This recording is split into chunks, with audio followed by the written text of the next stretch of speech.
कल्याण सिंह जी नहीं रहे हमारे बीच। बाबूजी नहीं रहे, ये खबर हम सबके लिए असहनीय है और मैं समझता हूँ कि माननीय अटल जी के निधन के बाद जो बहुत बड़ी क्षति पहुंची है भारतीय जनता पार्टी के कार्यकर्ताओं को और मानने वाले लोगों को, वो मैं समझता हूँ आदरणीय कल्याण सिंह जी ऐसा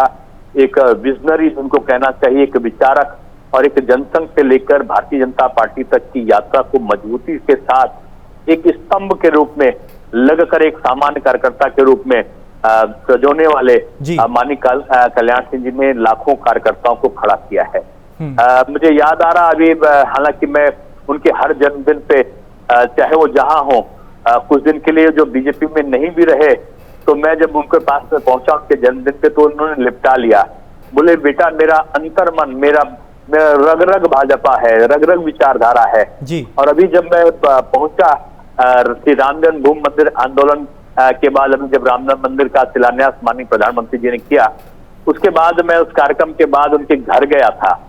और मुझे याद है कि आदरणीय कल्याण सिंह जी को जैसे मैंने बधाई दी, वो थोड़ा उस समय बीमार से थे, लेकिन उठ नहीं पा रहे थे एकदम से, लेकिन वो एकदम से उठ गए और उठ के उन्होंने गले लगा लिया और आंखों में जैसे सचमुच टप टप करके उनके आंसू बहे और बोले अब मुझे कुछ मिले ना मिले, मेरे जिंदगी का सबसे बड़ा सपना आज मेरा पूरा हुआ है। श्री राम जन्मभूमि में रामलला जब विराजित होंगे, वो दृश्य दिनेश सही में अभूतपूर्व होगा। इस अयोध्या को बदल डालो, अंतरराष्ट्रीय स्तर का ये शहर बने। मैंने योगी जी को कहा, ऐसा माननीय कल्याण सिंह जी ने बताया और उन्होंने बताया कि मैंने जो जो सुझाव दिए थे, योगी जी की तारीफ करते हुए बोले कि उन्होंने सारी चीजों को कर दिया है, पूरा इंफ्रास्ट्रक्चर और हवाई अड्डे से लेकर रेलवे स्टेशन तक का सुधर रहा है। तो मैंने कहा बाबूजी वहां पे एक घंटा भी लग रहा है और घंटा ऐसा है कि बजाओ तो पूरे कई किलोमीटर तक आवाज जाती है। तो बोले मुझे पता है, हमका बस उस घंटे को पहला बजाने वाला व्यक्ति आप ही बने, जब भी राम मंदिर का जब पूर्ण हो जाए और हम लोग वहां प्रवेश करें तो आपसे ही उसका वो हो तो अच्छा लगेगा। तो कल्याण सिंह जी ने आंखों में आंसू भर के कहा शिलान्यास हो गया मेरे लिए बहुत है जी, अब शरीर साथ नहीं देता है, पता नहीं मैं मंदिर के उसमें प्रवेश कर पाऊंगा कि नहीं, लेकिन ये संतोष है मुझे कि मंदिर का निर्माण होगा जी। बाबूजी एक प्रणेता के रूप में थे, मुझे उनके साथ जब वो अध्यक्ष थे तब करीब से देखने का अवसर मिला। जब वो मुख्यमंत्री थे तो उनके साथ पर्यटन के चेयरमैन के रूप में काम करने को मिला।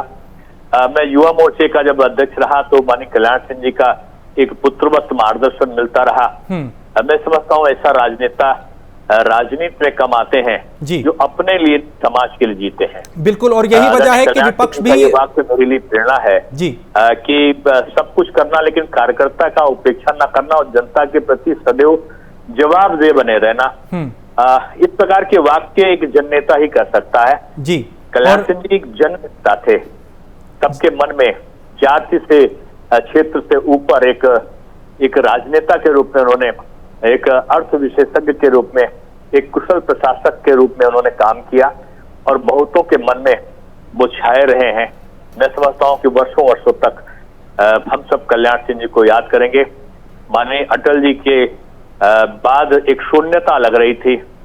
बाद में लगता था कि अब आदरणीय कल्याण सिंह जी तो बाबूजी तो हमारे अभिभावक हैं, लेकिन आदरणीय कल्याण सिंह जी के जाने के बाद भी एक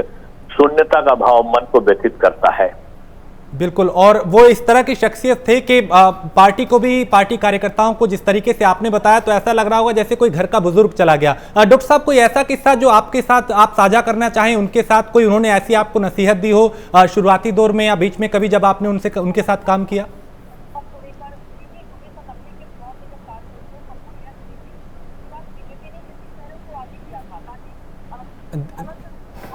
दिनेश जी, आप सुन पा रहे हैं मेरी आवाज? शायद मेरी आवाज़ नहीं जा रही, लेकिन आप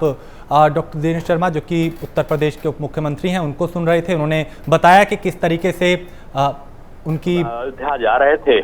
तो मैं उनके साथ था, बल्कि साथ नहीं, मैं उनकी गाड़ी में उनके साथ में बैठ के, उन्होंने थोड़ी दूर में मुझसे बात करना था तो मुझे बैठाल कर अयोध्या के लिए निकले थे। वो हुजूम आज भी मुझे याद आता है कि चारों तरफ आदमी आदमी दिखता था, कारों की लाइन का अंत और प्रारंभ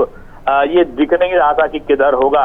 माननीय कल्याण सिंह जी जब श्री राम जन्मभूमि मंदिर आंदोलन के संबंध में थे और उस समय कारसेवकों पर गोली चलाने की बातें जब हो रही थी तो उनका मन एकदम व्यग्र हो गया था। उन्होंने कहा था किसी भी प्रकार का कोई भी कठोर एक हिंसात्मक वातावरण नहीं बनना चाहिए, और आखिर में उन्होंने त्यागपत्र देना मंजूर किया। लेकिन उन्होंने बिल्कुल भी ये कार सेवकों पर या किसी पर गोली चलाने का ऑर्डर करना बिल्कुल महसूस नहीं किया। और मुझे याद है कि जब वो त्यागपत्र देने जा रहे थे तो उनके में बैठा था, उनकी अजीब चमक थी, और वो चमक को मैंने बहुत लंबे अंतराल के बाद जब देखा, जब अयोध्या में श्री राम जन्मभूमि मंदिर का जब शिलान्यास हो रहा था, आदरणीय मोदी जी और योगी जी और सारे लोग वहां पर थे, तो कल्याण सिंह जी के घर का दृश्य देखने वाला था। जब मैं उनके पास में पहुंचा था, आदरणीय कल्याण सिंह जी का जैसे रग रग दुआएं दे रहा था जी, और बहुत बड़े राजनेता थे और छोटी बातों को मन में नहीं रखते थे, और एक बड़े हृदय से रह के पूरे जिसको प्रदेश को हम लोग आज कंप्यूटर से कैलकुलेट करते हैं, तमाम सर्वे कराते हैं कि किस विधानसभा क्षेत्र में क्या किसका क्या स्थिति होगी जी। मैं समझता हूं कि वो पिछले जमाने के कंप्यूटर थे। उनको पूछ लो कि अतरौली में कितनी किसकी जनसंख्या है, किसकी क्या स्थिति है, तो लखनऊ के मध्य विधानसभा में कौन किस जात का, कौन किस पार्टी का बड़ा नेता है, कौन क्या कर सकता है, पूरे प्रदेश की अगर गणना कोई कर सकता था घर बैठे तो आदरणीय कल्याण सिंह जी थे, क्योंकि वो हर जिले के व्यक्तियों को नाम से पुकारते थे जी, और नाम से नहीं पुकारते थे, उसकी विशेषता उसकी कमी भी उसके मुंह पर कह देते थे। एक चीज से उनको नफरत सी थी, वो बोलते थे कि कोई किसी की चुगली कर देता था तो बोलते थे यही सबसे बड़ा अवगुण है कार्यकर्ता, अगर अच्छा कार्यकर्ता है तो इस अवगुण से उसको बचना चाहिए। और मैंने तो उनके पास में बहुत कुछ सीखा है जी। मैं प्रदेश अध्यक्ष बना था युवा मोर्चे का, तो कैसे अटैची लगानी है दौरे के लिए, दौरे में भाषण कैसे देना है, प्रेस के सामने कैसे बोलना है, आपको राजनीतिक प्रस्ताव कैसे तैयार करना है, ये आदरणीय कल्याण सिंह जी से कोई टिप्स ले तो मैं समझता हूँ वो सौभाग्यशाली लोगों में से होता था। और मैं कुछ भी करता था तो पहला कदम मेरा माननीय कल्याण सिंह जी के पास होता था। और एक पुत्रवत मैं समझता हूँ उनके पुत्र राजवीर सिंह थे, वो कभी कभी हंसी में बाबूजी से बोलते थे, बाबूजी आपका दूसरे पुत्र आ गए हैं। तो कल्याण सिंह जी कहते थे निश्चित रूप में पुत्रवत है दिनेश, लेकिन वो सबको मिलते थे। बिल्कुल, और इसी तरह की वो शख्सियत है कि वो सब में लोकप्रिय थे, विपक्षी दलों में भी। बहुत शुक्रिया doctor Dinesh Sharma prime news से बात करने के लिए। तो आप सुन रहे थे डॉक्टर साहब को, चूंकि मुख्यमंत्री हैं वो, और उन्होंने बताया अपने अनुभव को साझा किया कि किस तरीके से कल्याण सिंह के मार्गदर्शन में